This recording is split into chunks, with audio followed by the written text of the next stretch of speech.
여러분, 오랜 기독교 역사 가운데에 가장 위대한 인물을 꼽으라면 단연 사도 바울을 꼽습니다. 그리고 두 번째 위대한 인물을 꼽으라고 그러면 어거스틴이라는 사람을 꼽습니다. 여러분 혹시 들어보셨는지 모르겠습니다. 성 어거스틴이라고도 이야기하는데 이 두 번째 가장 위대한 인물은 단연 어거스틴입니다. 여러분, 우리가 잘 아시다시피 어거스틴은 젊은 날 방황과 타락 속에서 산 인물입니다. 그래서 그가 결정적으로 하나님 앞에 돌아오는 계기가 있었습니다. 그 계기가 바로 오늘 본문의 말씀 때문입니다. 여러분, 하루는 어거스틴이 자신의 방에 있는데 갑자기 창문 너머로요, 이런 노래 소리가 들리는 거예요. 아주 어린 소녀의 노래 소리가 들립니다. 톨레레게 톨레레게 톨레레게 톨레레게, 한국말로 집어서 읽어라 라는 말입니다. 여러분, 어거스틴이 이렇게 생각했습니다. 이 대낮에 소녀가 이런 노래를 부르는 것은 분명 흔치 않는 일이다라고 생각을 했습니다. 어떤 의도가 있을 거야 라고 생각을 했던 거죠. 그래서 어거스틴이 주위를 둘러보니까 마침 성경책이 있었습니다. 그리고는 그 성경책을 집어서 성경책을 폈습니다. 펴는 순간 어거스틴 눈앞에 보인 말씀이 바로 오늘 본문의 말씀입니다. 또한 너희가 이 시기를 알거니와 자다가 깰 때가 벌써 되었으니 이는 이제 우리의 구원이 처음 믿을 때보다 가까웠음이라. 자다가 깰 때가 벌써 되었다라는 겁니다. 여러분, 오늘 말씀을 나누어 보시면 이 말씀이 얼마나 능력 있는 말씀인지 깨닫게 됩니다. 저와 여러분이 이 말씀을 통하여서 어거스틴이 변화되었던 것처럼 오늘 우리 삶 가운데 놀라운 변화의 역사가 있기를 간절히 축복합니다. 오늘 말씀에 그런 능력이 있습니다. 꼭 말씀을 붙드시고 승리하며 나아가는 귀한 성도들 되시기를 간절히 바랍니다. 오늘 보면 11절 말씀이죠. 또한 너희가 이 시기를 알거니와 자다가 깰 때가 벌써 되었으니 이는 이제 우리의 구원이 처음 믿을 때보다 가까웠음이라. 여러분, 오늘 본문의 이 시기를 알거니와 자다가 깰 때가 벌써 되었다라고 말씀하죠. 여기서 말하는 이 시기는 어떤 시기를 말하는지 오늘 본문과 똑같은 말씀을 사도 바울이 했던 데살로니가전서 5장 1절 6절의 말씀을 살펴보면 이 시기가 무엇을 말하는지 정확하게 알 수가 있습니다. 여러분, 데살로니가전서 5장 1절 6절 전부 다 살펴보기는 시간이 없고요. 중요한 구절만 한번 살펴보겠습니다. 1절 2절입니다. 앞에 한번 보실까요? 함께 봉독합니다. 형제들아, 때가 시기에 관하여는 너희에게 쓸 것이 없으면 주의 날이 밤에 도둑같이 이를 줄을 너희 자신이 알기 때문이라. 자, 이 부분에 제가 4절 6절 봉독합니다. 형제들아, 너희는 어둠에 있지 아니하며 그날이 도둑같이 너희에게 임하지 못하리니 너희는 다 빛의 아들이요 낮의 아들이라. 우리가 밤이나 어둠 속하지 아니하나니 그러므로 우리는 다른 이들과 같이 자지 말고 오직 깨어 정신을 차릴지어다. 자, 여러분, 조금 전에 우리가 봉독한 데살로니가 5장 1절 6절 전체 말씀을 자세히 살펴보면 오늘 본문 말씀을 정확하게 조금 더 확대해서 기록하고 있다라는 것을 발견할 수 있습니다. 여러분, 다시 2절 말씀이죠. 데살로니가전서 2절, 주의 날이 밤에 도둑같이 이를 줄을, 이렇게 말씀합니다. 오늘 본문에서 말하는 11절에서 이 시기가 바로 주의 날이라는 것을 알 수 있습니다. 이 주의 날은 예수님의 재림이며 곧 종말에 대해서 말씀하고 있는 겁니다. 여러분, 오늘 본문 말씀이 종말에 관한 말씀이라는 것 아마 누구나 다 아는 내용일 겁니다. 그러나 우리가 더 깊이 있게 살펴볼 것이 사도 바울은 오늘 본문 말씀을 통해서 우리가 생각하는 단순한 종말을 이야기하고 있지 않다라는 거예요. 우리가 생각하는 그 종말의 개념이 아니라는 거예요. 자, 그것을 좀 더 깊이 있게 살펴보겠습니다. 11절 말씀. 자, 너희가 이 시기를 알거니와 자다가 깰 때가 벌써 되었으니 라고 말씀하죠. 여기서 벌써라는 이 시기가 벌써 시작되었다라고 말씀하고 있습니다. 벌써 시작되었다는 거예요. 여기서 벌써는 어떤 부사죠. 시간적인 개념을 나타내는 부사인데 이미라는 뜻이에요. 이미. 자, 그러니까 이미 종말이 시작되었다라는 거예요. 우리가 종말이나 예수님의 재림을 생각할 때 어떻게 생각하죠? 다가올 미래의 일이라고 생각합니다. 그러나 종말은 벌써 시작되었습니다. 이것이 오늘 본문이 우리에게 주는 놀라운 말씀이에요. 여러분, 사도 바울이 로마에 있는 교인들에게 편지를 하면서 이 말씀을 강조하고 싶었던 거예요. 로마 교인들이 우리처럼 그렇게 생각했습니다. 종말은 어떤 미래에 일어날 일쯤이라고 생각을 했던 거예요. 그러나 종말은 미래에 일어날 일이 아니고 우리가 벌써 이미 그 종말의 시간 안에 살고 있다라는 거예요. 이해가 되시죠? 네, 이겁니다. 여러분, 마치 폭탄이 있죠. 폭탄이 터지기 위해서는 어떻게 해요? 심지에 불이 붙습니다. 여러분, 폭탄이 터지기 직전에 심지에 불이 붙어서 타들어가죠. 그리고 폭탄 가까이 타들어가면 어떻게 되죠? 폭탄이 폭발하게 되죠. 이미 우리가 사는 이 시대는 종말이라는 폭탄이 터지기 전에 심지가 지금 다 들어가고 있는 그런 절박한 상황 속에 우리가 놓여 있다라는 거예요. 그래서 사도 바울이 이미 시작되었다라고 말씀하고 있는 거죠. 여러분, 그래서 신학에서는 종말에 관해서 하나님 나라라고 다르게 표현하지만 종말에 관해서 이렇게 이야기합니다. 예수님의 초림으로부터 이미 already 이미 시작이 되었고 그리고 아직 not yet 완성은 되지 않았다. 끝은 오지 않았다. 이미 우리가 그 종말의 시간 안에 놓여 있다라는 거예요. 여러분, 베드로전서 4장 7절 말씀이죠. 만물의 마지막이 가까워왔으니 그러므로 너희는 정신을 차리고 근신하여 기도하라. 여러분, 만물의 마지막이 어떤 때죠? 바로 종말을 이야기하죠. 이 종말이 가까이 왔다라는 거예요. 그래서 우리가 어떻게 해요? 깨어서 기도해야 한다라는 말씀이죠. 예수님의 초림으로부터 이미 종말은 시작되었습니다. 우리가 그 종말의 시간 안에 살고 있는 거예요. 그 시간 안에 놓여 있는 겁니다. 자, 오늘 보면 12절 보면 이렇게 말씀해요. 밤이 깊고 낮이 가까웠으니 그러므로 우리가 어둠의 일을 벗고 빛의 갑옷을 입자라고 말씀합니다. 여러분, 빛의 갑옷을 입자 말씀하죠. 이 빛의 갑옷을 입자라는 말씀은 사도 바울이 종말의 임박성에 대해서 비유적으로 표현한 말씀입니다.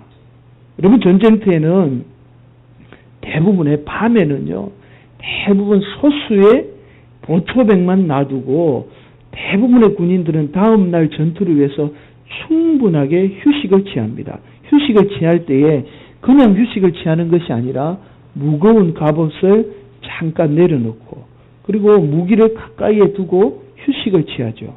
그리고는 아침이 되면 이제 전쟁의 전투를 준비하기 위해서 어떻게 하죠? 갑옷을 입습니다. 아마 갑옷을 챙겨 입으면서 대부분 군인들은 이렇게 생각할 거예요. 아하, 내 죽음이 임박했구나. 나도 이제 전쟁터에 나가면 언제 죽을지 모르는 인생이구나. 그러면서 갑옷을 챙겨 입겠죠. 이것은 곧 아침이 되고 전쟁이 임박했다라는 것을 이야기하고 있는 거죠. 사도 바울이 오늘 본문 12절에서 밤이 깊고 낮이 가까웠으니 그러므로 우리가 어둠의 일을 벗고 빛의 갑옷을 입자라는 말씀이 바로 이런 뜻이에요. 이제 우리가 종말 때가 임박했으니까 어둠의 어떠한 죄를 다 벗어버리고 빛의 갑옷을 입고 종말을 준비해야 한다라는 말씀이라는 거예요. 빛의 갑옷을 입지 않으면 마치 군인이 전쟁터에서 언제 죽을지 모르듯이 우리 또한 주님이 재림하는 그때에 우리가 심판 자리에 서게 되고 만다라는 말씀이죠. 그래서 우리는 마치 군인이 언제 전쟁이 일어날지 모르는 그 상황 속에서 긴장하며 살듯이 언제 임할지 모르는 그 종말에 대비해서 긴장하며 살아야 한다라는 말씀입니다. 우리가 사는 것이 영원하지 않습니다. 언젠가는 종말을 맞이하기 때문에 항상 그 긴장 속에서 살아야 하는 거예요. 여러분, 우리가 잘 아는 마태복음 25장에 10처녀 비유가 나옵니다. 슬기로운 5처녀와 미련한 5처녀가 있었습니다. 이 처녀들은요, 다 같이 신랑을 기다리고 있었습니다. 그런데 신랑이 예상보다 늦게 온 겁니다. 그러다가 신랑이 한밤중에도 오지 않으니까 다 포기한 거예요. 이렇게 안 오면 신랑이 오지 않을 거다라고 생각을 한 거죠. 설마 지금까지 안 왔으니까 한밤중에 올까라고 생각을 한 거죠. 그래서 미련한 처녀는 등은 가지고 있었는데 기름은 준비하지 않았습니다. 반면에 슬기로운 처녀들은 신랑이 지금까지 안 왔지만 한밤중이라도 올 수 있다라는 생각에 등과 기름을 준비한 겁니다. 그리고 마침내 신랑이 한밤중에 나타난 거예요. 그때서야 이 미련한 처녀들이 등을 켜려고 허겁지겁 기름을 찾은 겁니다. 찾아도 없으니까 슬기로운 처녀들에게 가서 기름을 좀 빌려달라고 간절하게 간청을 합니다. 그런데 이 슬기로운 처녀들도 기름이 거의 다 떨어져 갔어요. 그래서 기름을 빌려주지 못하죠. 할 수 없이 이 미련한 처녀들이 어떻게 합니까? 그 한밤중에 기름을 살려고 온 동네 방네를 다 휘짓고 다니는 겁니다. 그러다가 그냥 시간만 허비하고 만 거예요. 그러는 사이에 신랑이 오고 잔치가 열리고 이미 그 잔치집의 문이 굳게 닫히고 말죠. 이 미련한 5처녀가 문을 열어달라고 아무리 두드려보고 아무리 소리 질러봐도 문은 굳게 닫혀 열리지 않았습니다. 결국 이 미련한 5처녀는 신랑을 맞이하지도 못하고 그 잔치에도 참여하지 못합니다.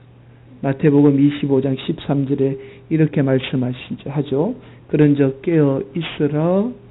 그 너희는 그날과 그때를 알지 못하느니라. 우리가 깨어 있어야 합니다. 긴장하고 있어야 하죠. 이미 우리는 예수님의 초림으로부터 그 종말의 시간 속에 들어와 있습니다. 예수님의 재림 즉 종말이 다가올 미래가 아니라 지금 우리가 살고 있는 이 시간이 바로 종말의 시간이며 그 종말의 시간에 우리가 살고 있다라는 거예요. 이미 시작된 그 종말의 시간 안에 놓여 있는 겁니다. 그래서 어거스틴이 서두에서 말씀드렸듯이 바로 이 놀라운 은혜의 말씀을 깨달은 순간 자신이 종말에 임박한 삶 속에 있다는 것을 알게 된 거예요. 그래서 자신이 방탕하며 술 취하며 호색하며 살았던 것을 다 버리고 하나님 앞에 회개하며 돌아오게 된 거예요. 자신이 이미 종말을 맞이하고 있다라는 그 놀라운 사실을 깨닫게 된 거죠. 여러분 13절, 14절 한번 보시기 바랍니다. 낮에와 같이 단정히 행하고 방탕하거나 술 취하지 말며 엄난하거나 호색하지 말며 다투거나 시기하지 말고 오직 주 예수 그리스도를 옷 입고 정욕을 위하여 육신의 일을 도모하지 말라. 여러분 어떻게 이런 일이 가능합니까? 이런 거죠. 여러분이 만약에 내일 죽는다라고 한번 생각해 보십시오. 그러면 여러분 어떻게 행동하겠습니까? 하루 종일 술만 마시다가 그렇게 죽음을 맞이하겠습니까? 아니면 내가 그동안 바람을 못 피웠으니까 하루만이라도 실컷 바람 피우다가 그렇게 죽음을 맞이하겠습니까? 아니면 평소에 나를 괴롭혔던 모 사람에게 가서 이 하루 남은 것 내가 너를 위해서 복수할 거야 그러면서 그 사람에 가서 복수를 하겠습니까? 여러분 아마 제정신이 있는 사람이라면 그동안 나누지 못한 사랑과 가족에 대한 사랑을 나눌 것이며 그동안 잘못한 사람이 있으면 가서 용서를 구할 것이며 혹 싸운 사람이 있으면 누가 잘하고 잘못한 거 그것이 중요한 것이 아니라 그냥 그 사람에게 가서 용서하고 사랑을 베풀 것이며 하루밖에 남지 않는 내 삶 그래도 아름답게 정리하며 인생을 마무리하려고 할 겁니다. 이것은 당연한 일이죠. 사랑하는 성도 여러분, 바로 우리가 종말의 그 긴장감 속에서 이미 종말이 우리 앞에 놓여 있다라는 그 사실을, 그 은혜를 깨닫고 살아야 하는 이유가 바로 여기에 있는 거예요. 우리는 언제 죽을지 모릅니다. 우리 주님이 언제 임하실지 아무도 모릅니다. 그래서 우리는 항상 주 예수 그리스도로 옷 입고 예수님처럼 사는 인생이 되어야 합니다. 그렇게 빛의 자녀로 살 때에, 그 종말 때에 우리는 예수님과 함께 구원받아 천국에 임하게 되는 거예요. 여러분, 제가 이번 한 주간 읽은 책 가운데 참 많은 은혜와 도전을 받은 책이 있습니다. 그 책 제목이 내 아버지 집에 거할 곳이 많도다라는 책입니다. 이 책은 여러 목사님의 설교를 모아놓은 책입니다. 목사님들의 설교가 좀 특이합니다.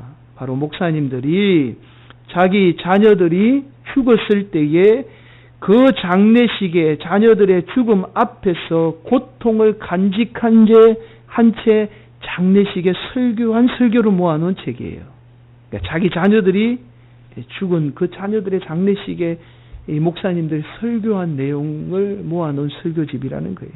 여러분 한번 상상해 보시기 바랍니다. 자신이 그토록 사랑했던 자녀가 죽었습니다.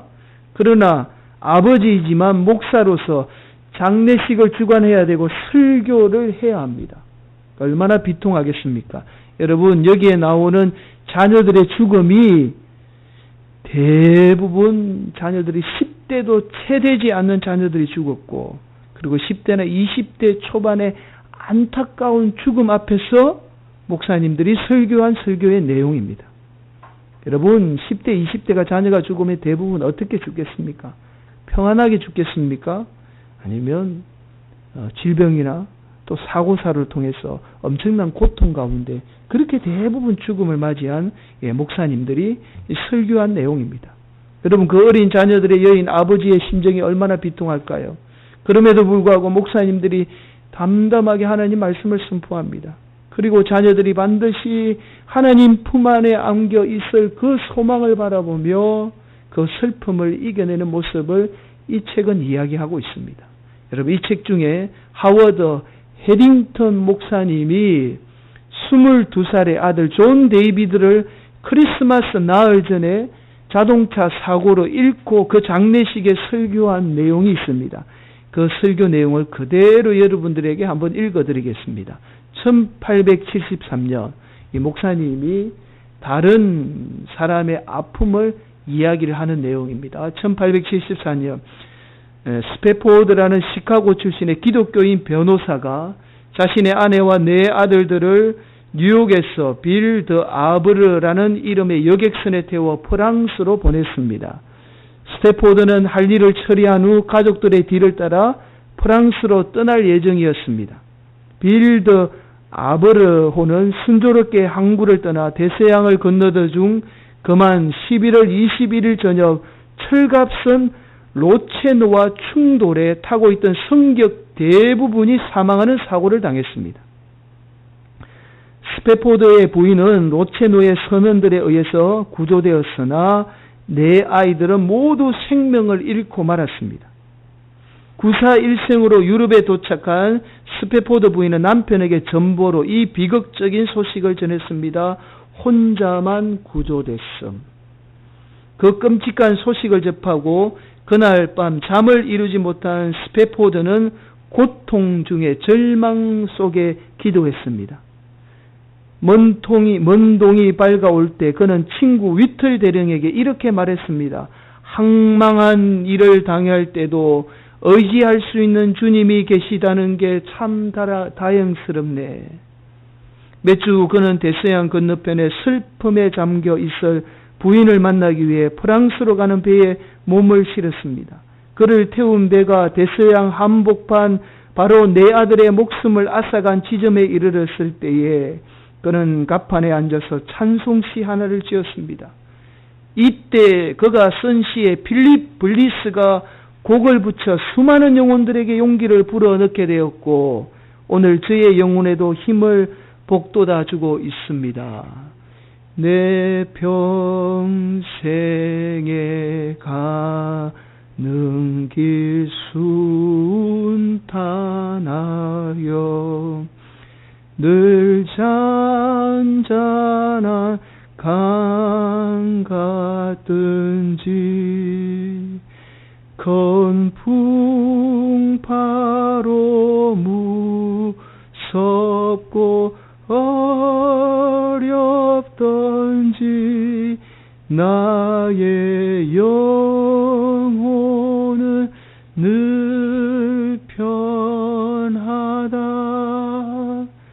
내 영혼 평안해. 내 영혼 평안해.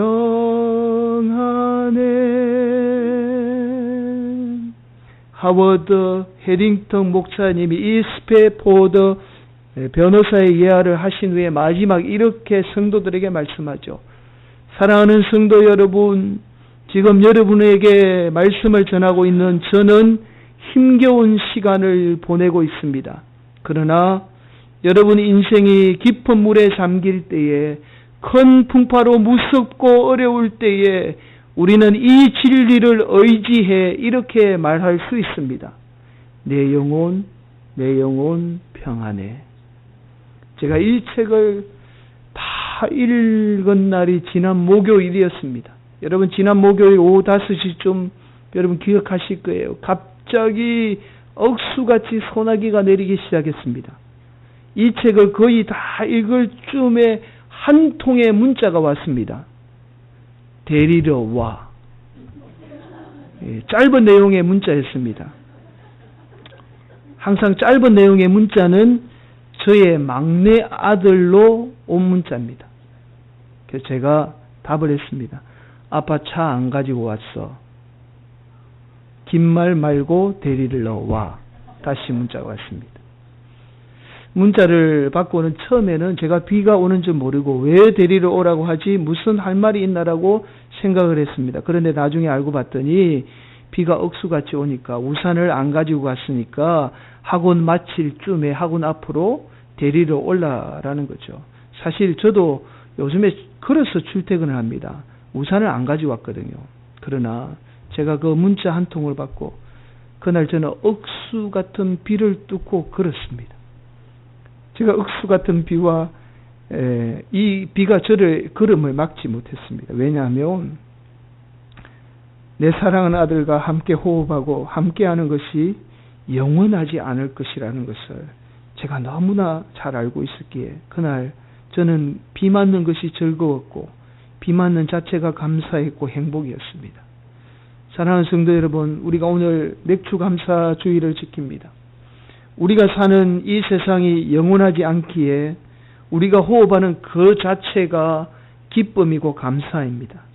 여러분, 우리가 이 공간에 함께 한다는 것이요, 때로는 서로에게 상처 주지만 그러나 이 순간이 영원하지 않기에 우리가 이 공간 안에 함께 할 수 있다는 그 자체가 감사고 기쁨입니다. 사랑하는 성도 여러분, 우리 주님의 재림이 정말 얼마 남지 않았습니다. 서로 못다한 사랑 나누다가 주님이 부르시는 그날에 기쁨으로 주님을 맞이하는 빛의 자녀들이 되시기를 예수 그리스도 이름으로 간절히 축원합니다.